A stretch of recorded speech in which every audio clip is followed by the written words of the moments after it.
That, Yeah, door to balloon is a number that from the time that that person reaches the door of the hospital, the stopwatch starts, okay. okay, to the time that they open that artery for reperfusion is the end time. Okay. And so they look at that from the time that they hit, okay, and to the time that the artery's open, that's the door to balloon time.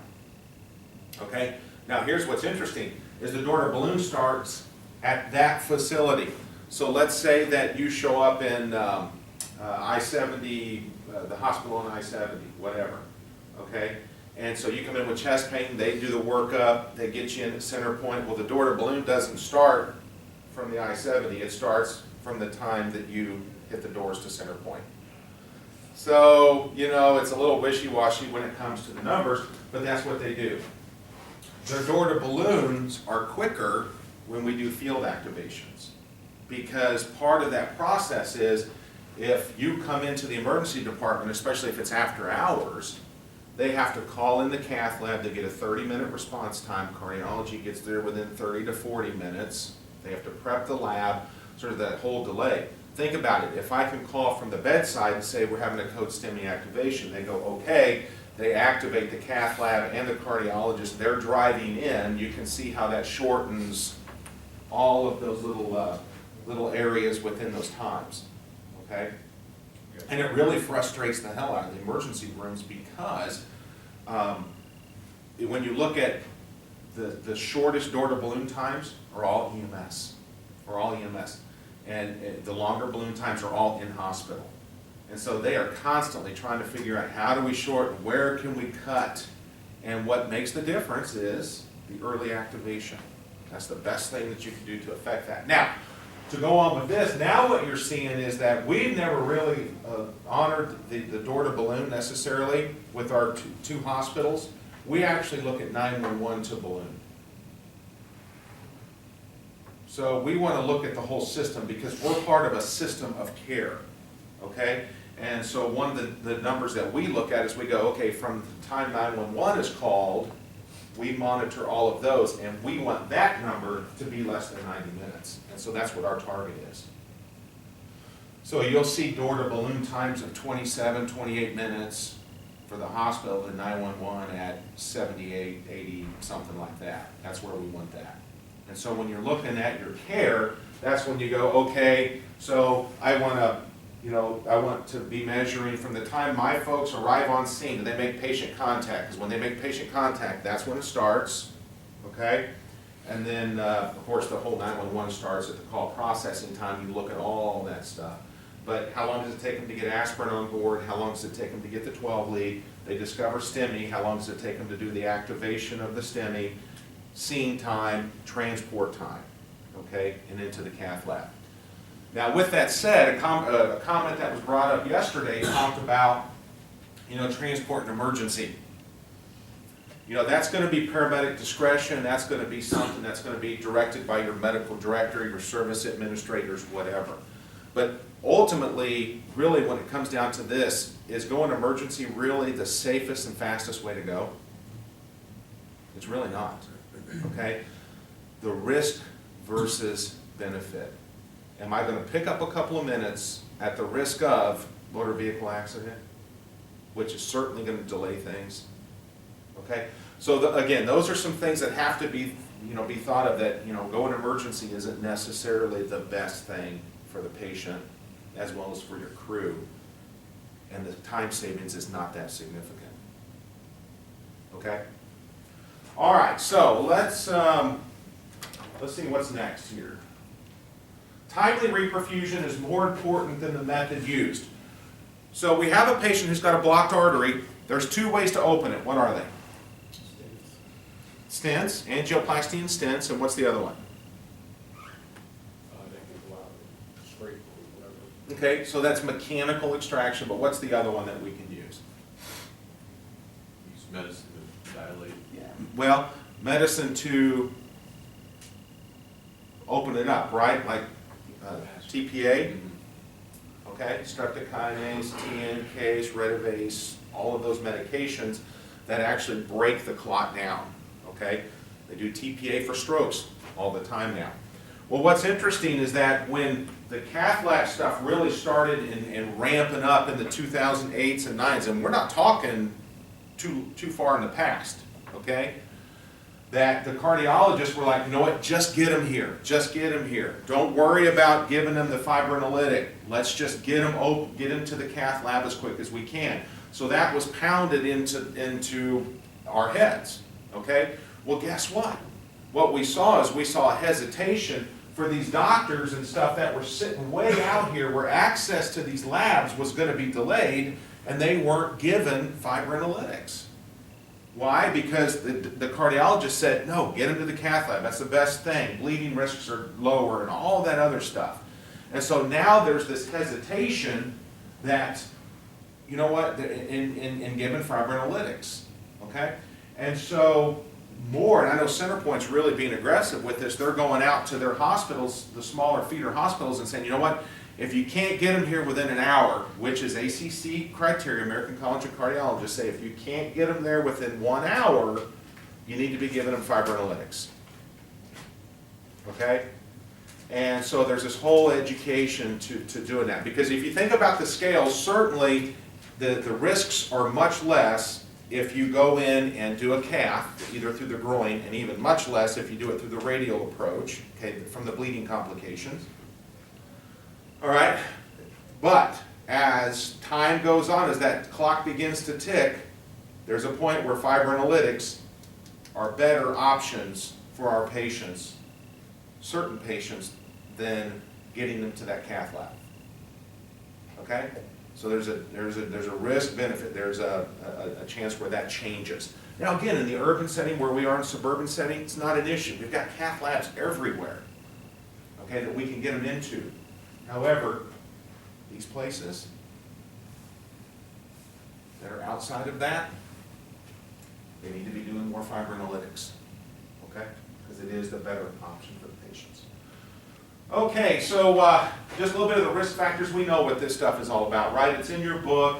You know, hypertension, elevated cholesterol, smoking, poor diet, obesity, sedentary lifestyle, oral contraceptives, hormone replacement therapies, high stress.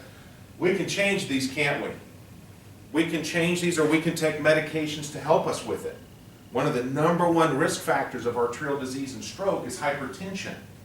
How many of us check our blood pressures all the time to see, you know, where are we? Do we need to take some very good medicines with very little side effects to bring our blood pressure down and take care of that one major risk factor? Okay? You come over here to advanced age, family history, carbohydrate intolerance, type A personality. I've worked with some of these type A personalities, right? He's looking at me. High stress, right? So, and I'm not like that. Am I, Jen? You know, I'm just kind of go with the flow. I don't give a shit. Right? You know what I mean? It'll get done. And I know I'm doing it a week ahead. Yes, we'll get it taken care of. Matter of fact, just a quick story. So, I don't know if you guys know Paul Lineker, but he was my boss over, he was the assistant chief, and he's type A all the way, man, just going a zillion miles an hour. And there was one day he was just busy and carrying in and out, you know, just carrying on and everything, and he was in and out of his office 100 times. So I grabbed the Examiner newspaper, leaned back in my chair, and put my legs up on the desk.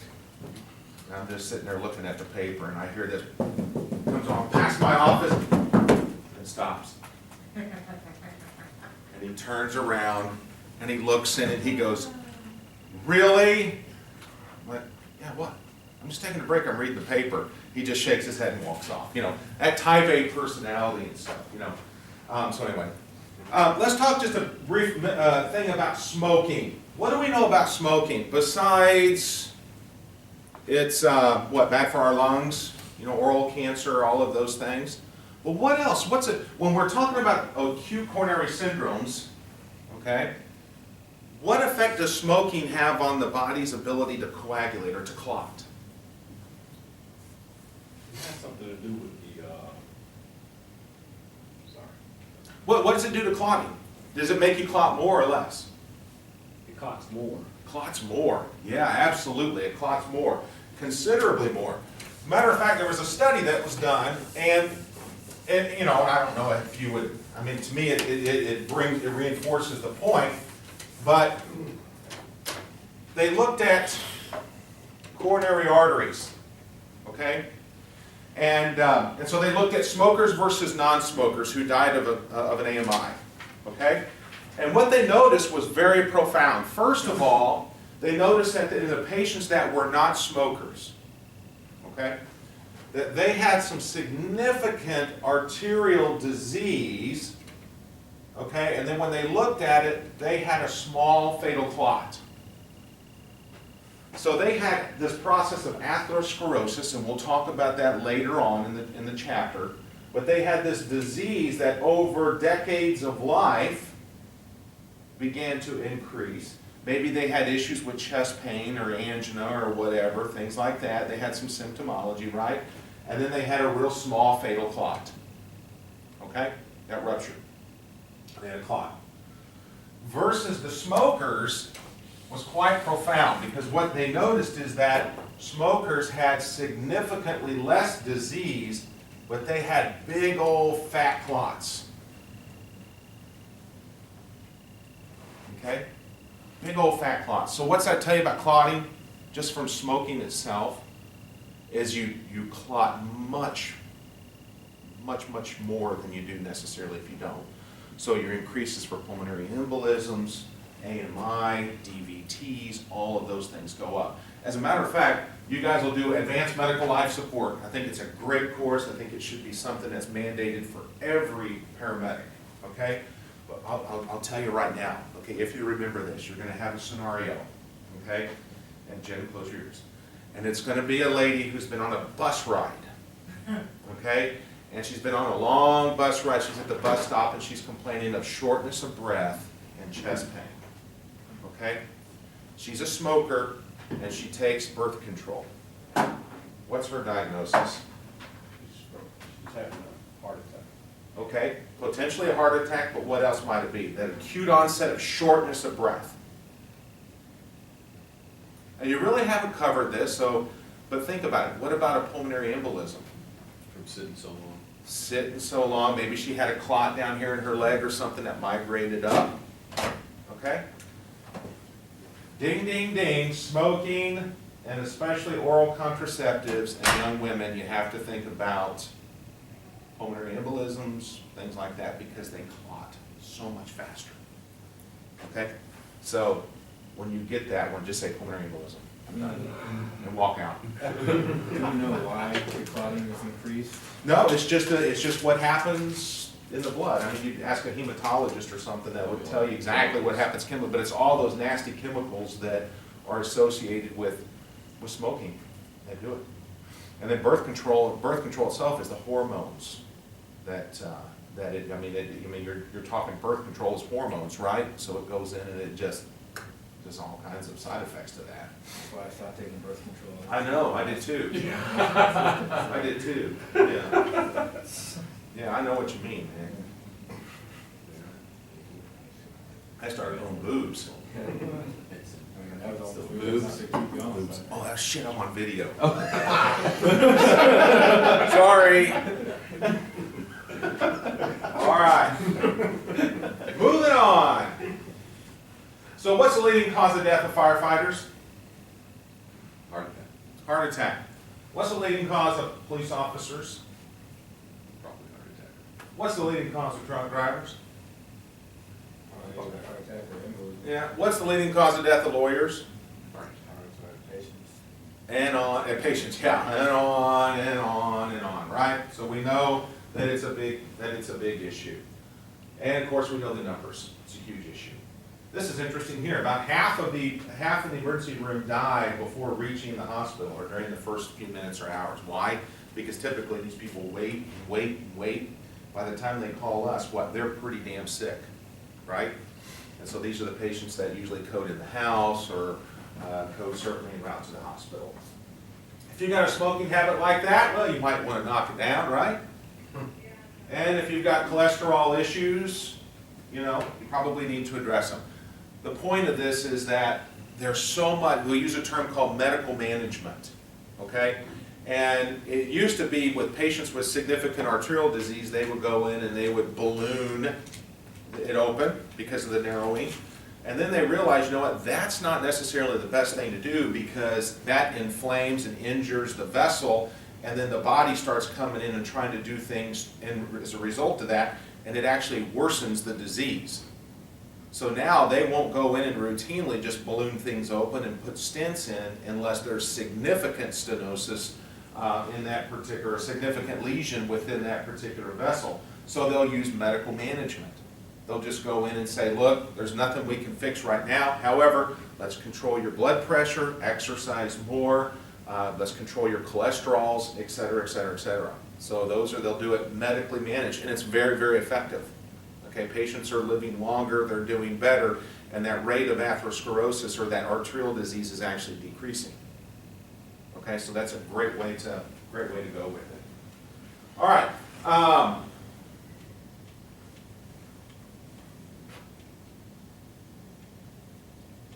Okay, so our goals and challenges, because we know that we're going to see a lot of chest pain patients, we know we're going to be doing a lot of EKGs.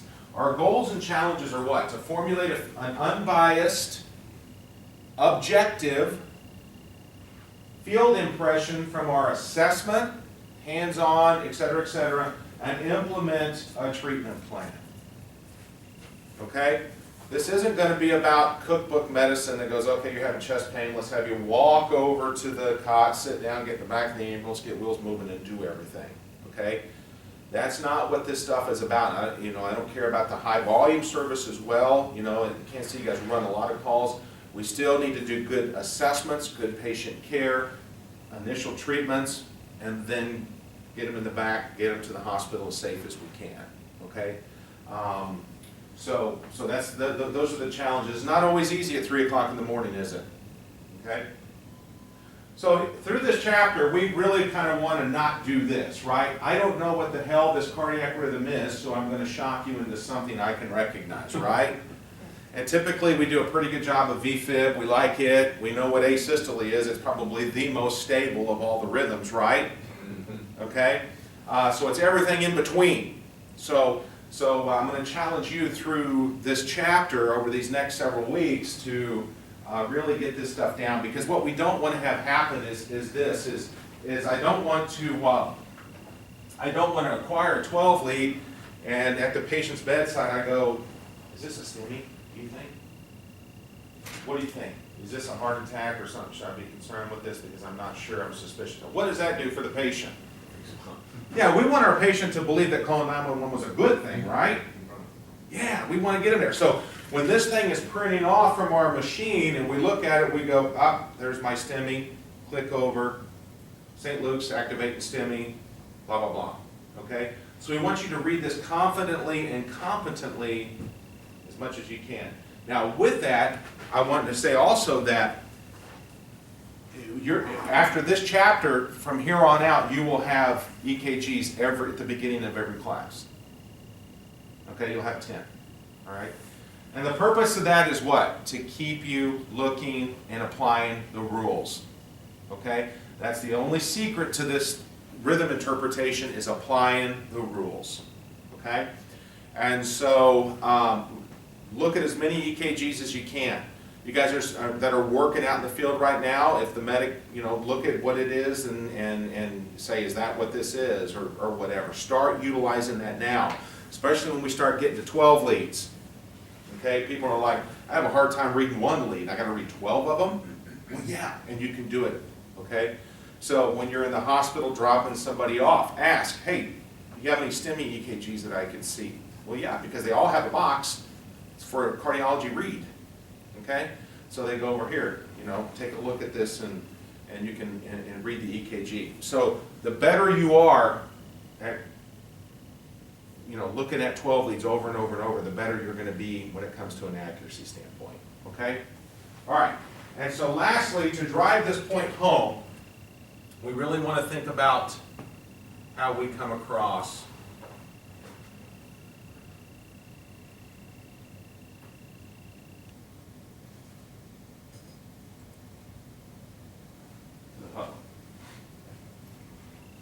Patient has a fractured fibula, give him a mild sedative, so he can be able to go home tomorrow. That is gonna be so exciting.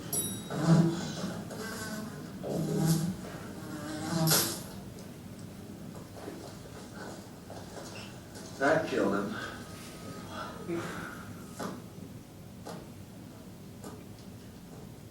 Paging Dr. Palmer, Dr. Barbara Palmer, dial 452. Okay. All right, so any questions at all? All right, so what we're going to talk about now is we're going to talk about the structure, the anatomy, if you will, that first bite necessarily at this big apple, or this big elephant, not apple. I guess it's a big ass apple, right? So we're talking about structure and function. And so what I want you to think about is think about an IV set. Okay? An IV pump set up. So with that, what do we have? Well, we have the IV pump. Good place to start. What's the job of the IV pump? Push the fluid. Continuous. Yeah, to push the fluid, right? And so that pump requires what in order to, Program. it requires programming Electricity. and power, right? So that pump, in order for it to work right, has got to have a power supply, okay? And it has to have a program, okay? If it doesn't have that program, it's not gonna operate the way that it needs to operate, okay? And what's the design of the IV pump? It's to move fluid one direction, right? Not to allow backup. What happens if you get a backup in an IV pump? It alarms, doesn't it? It will alarm. So it's not supposed to do that, okay? So it keeps blood moving forward. So that's the IV pump. What about the tubing? Okay? It's got to have tubing, right? You got to have that container, that ability to be able to carry something to the patient end result, right? And what do we know about the tubing size?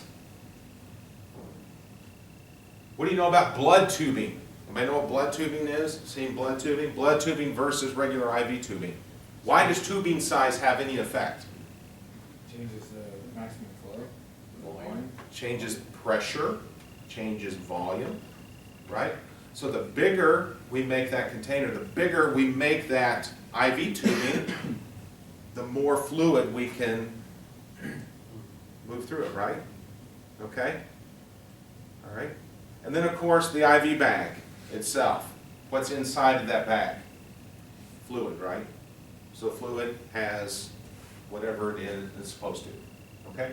So I want you to think about that IV setup in correlation to the cardiovascular system. Because we have a pump. We have a 4-chambered pump, 2 atria, 2 ventricle, that require energy, require a program, and we'll talk about that program, okay, in order to move blood one way. Okay? And just like an IV pump, if I bend that IV tubing and kink it, what's going to happen? Stops flowing. And what happens when it stops flowing? So back up. It's going to alarm, right? So I'm going to get a beep, beep, beep, beep. I'm going to get an alarm. With the heart, 4-chambered pump, moving blood one way forward, okay? If I start getting fluid back up, I'm going to have some symptoms of it, and we'll talk about that. If I have a blocked coronary artery, guess what? The heart's going to alarm, and it's going to alarm with chest pain. Okay? It's got the blood vessels, which is the IV tubing. We have the arteries and the veins, right?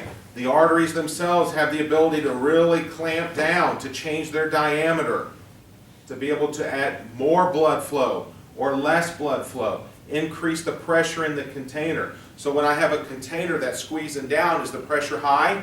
Yes. Yeah.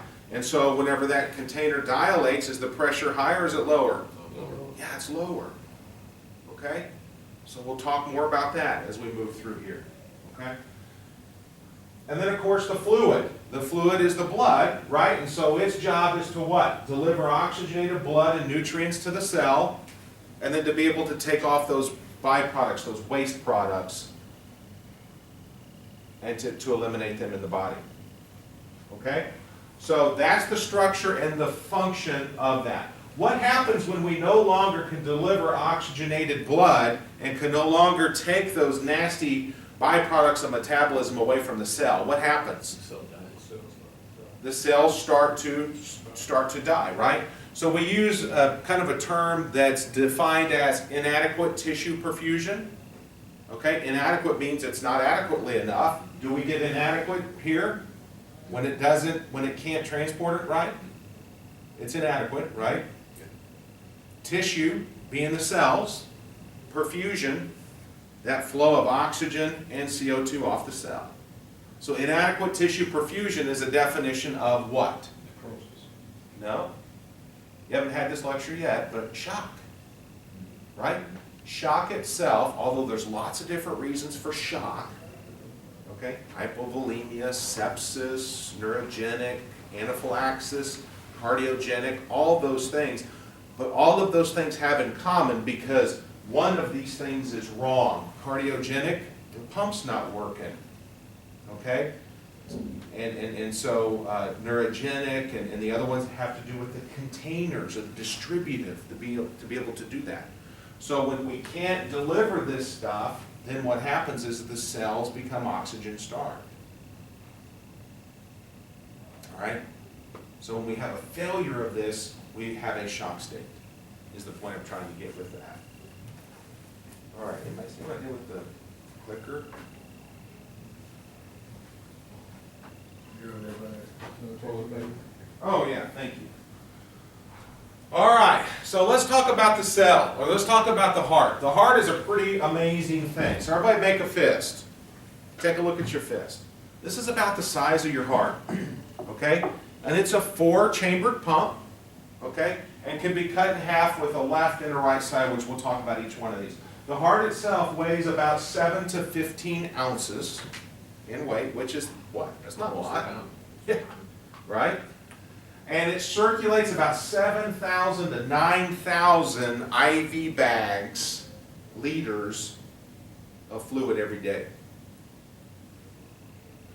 That's a workload, isn't it? That's a workhorse, isn't it?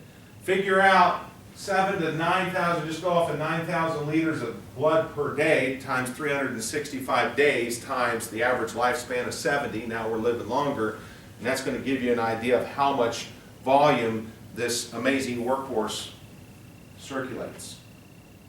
Okay? All right. So let's talk about the anatomy. And so what we're going to do is we're going to cut this heart in half.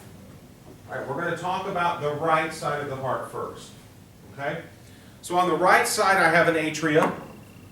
All right? And then I have a ventricle. So I have this right atrium. So this is going to be the first stop of blood as it comes into the heart. Okay?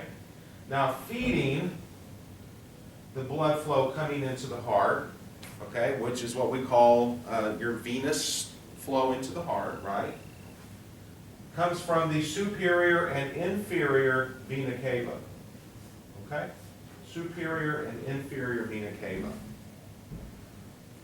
So as blood comes into the right atrium at very low pressures, okay, it passively moves from the right atrium into the right ventricle. Okay? The right ventricle, in comparison to the left, is it thick or thin? Thin-walled, right? So one of the principles I want you to understand right now is muscle response in relationship to workload. As my workload increases, what happens to the muscle? It's bigger, right? All right. So if I want to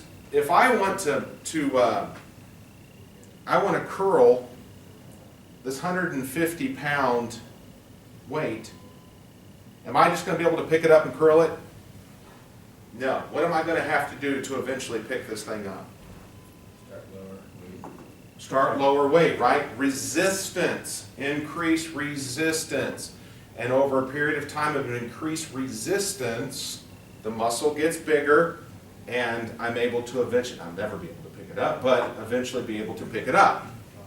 Right? So it's resistance. The resistance to the muscle is what builds it and makes it stronger. Okay? Coming back to our heart,